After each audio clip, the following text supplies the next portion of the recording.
তো কালকে আমরা যখন জিনিসপত্র কিনতে গেছি সেই সময় ওর টাকা পেমেন্ট করতে গিয়ে তুমি কি জানতে পারলে? হ্যাঁ, টাকা পেমেন্ট করতে গেলে আমারই এটিএম কার্ড কোথায়? এটিএম কার্ড কোথায়? কি মা, সব কার্ড আছে, এটিএম কার্ড নেই? এটা কি করছো? তুমি হাসছো? তোমার লজ্জা করছে না? তুমি এটিএম কার্ড? তখন আমার মনে হলো একমাত্র কারণ হতে পারে যদি আমি লাস্ট মোমেন্টে হ্যাভলক থেকে টাকা তুলেছি, এই তাড়াহুড়োতে আমার হ্যাভলকে ওই এটিএম কার্ড ছেড়ে দিয়েছি। এমন করে বলছে যেন হ্যাভলক যখন ওই পাশের মানে হেঁটে গেলেই হ্যাভলক এরকম এবং একটা। মজা হচ্ছে গিয়ে হ্যাভলক থেকে নীলে এলাম, নীল আইল্যান্ডে থাকলাম একদিন, তখনও খেয়াল করেনি। তারপর দিন নীল আইল্যান্ড থেকে হাসতে হাসতে গাড়ি করে ক্রুজে করে এলাম পোর্ট ব্লেয়ারে, তখনও সমস্যা হয়নি। পোর্ট ব্লেয়ারে এসে সব কিছু মিটিয়ে দিয়ে যখন এই জিনিসপত্র কিনতে গেলাম তখন মাথায় এলো, আরে যা, আমার তো এসবিআই কার্ড সে কার্ড নেই। এইবার আমরা কি আমাদের কি ওখান থেকে আবার অন্দুরে চলে এলাম, অন্দুরেও থেকে গেছি, থেকে গিয়ে আজকে আবার সকাল সকাল এখন কি করছে বলছে যে কার্ড নেই। এবার কালকের থেকে তো সে একদম কাঁপছে ঠকঠক করে, আমার কার্ড কোথায় গেল, আমার কার্ড কি হবে, আমার কার্ড কি হবে করে। তো তখন আমাদের যে ড্রাইভার দাদা ছিল তিরুপতি দাস, তো সে বলল যে এখানে আমাদের আন্দামানে জিরো ক্রাইম, এখানে কোনো ক্রাইম নেই। এটা সত্যি কথাই তাই, যেটা বুঝলাম।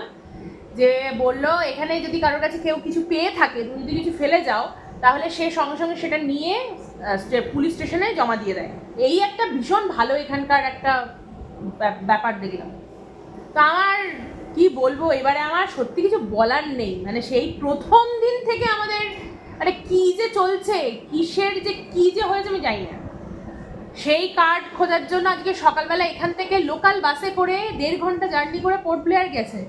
পোর্ট ব্লেয়ার থেকে ঘুরে এসে বলল কিচ্ছু ওখানে কিছু পাওয়া যায়নি, কিছু হয়নি। তারপরে এখন কি হয়েছে? এখন না, পোর্ট ব্লেয়ারে গেছিলাম, পোর্ট ব্লেয়ারে আমি চেষ্টা করছিলাম যে ওটাকে এই এটিএম এর যে এটা টেম্পোরারি ব্লক অথবা পার্মানেন্ট ব্লক। তো ওখানে ওরা চেষ্টা করলো, কোনোটাই হলো না, তো হলো পার্মানেন্ট ব্লক, না তো হলো টেম্পোরারি। তুমি কার্ডটা ভুললে কি করে সেটা বলো। তোমার এত তাড়াহুড়ো কিসের ছিল?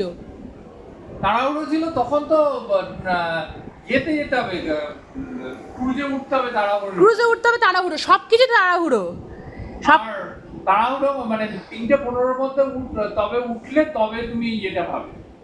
সেই কার্ড এখন ফোন করেছে যে আমি কার্ড পেয়েছি, আপনার কার্ড পাওয়া গেছে, আপনি নিজে এসে নিয়ে যান। কিন্তু এখন কালকেই সকালবেলা আমাদের ফ্লাইট, আমরা এখন কি করে গিয়ে নিয়ে নেব? তুমি কি করবে তাহলে? এখন কি করে নেবে?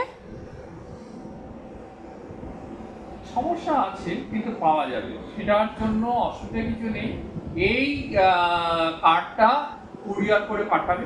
আন্দামান ট্রিপটা মনে থাকবে, কুরিয়ার করে পাঠাবে, আজীবন মনে থাকবে। আমি কুরিয়ার করে টুস করে দেবো, আমি আমার অ্যাড্রেস পাঠিয়ে দিয়েছি। আর যদি কার্ডটা সত্যি তোমার কি রাশি, তোমার কি এখন না আমাকে বলো তোমার কি রাশি, একটু সত্যি কথা বলো তো, তোমার কি রাশি? তোমার কি ঘাটা রাশি? আমার কি রাশি নাই। হ্যাঁ, তুমি এরকম ঘাঁটলে কি করে এবারের ট্যুরটাকে? তবে কিন্তু আমার যা কিছু হারিয়েছে, ধরো এই যে ব্যাগ বিভ্রাট দিয়ে তো একটা ব্যাগ বিভ্রাট, ফ্লাইট মিস বিভ্রাট, আর হচ্ছে ফ্লাইট বিভ্রাট, আর হচ্ছে এইটা এই এটিএম কার্ডের বিভ্রাট। বলো এটিএম কার্ড বিভ্রাট। এইবার লেখো, এইবার তুমি বই বার করবে, ঠিক আছে? এইবার তুমি বই বার করবে। কি অবস্থা, বাপরে বাপ, মাথাটা পুরো খারাপ।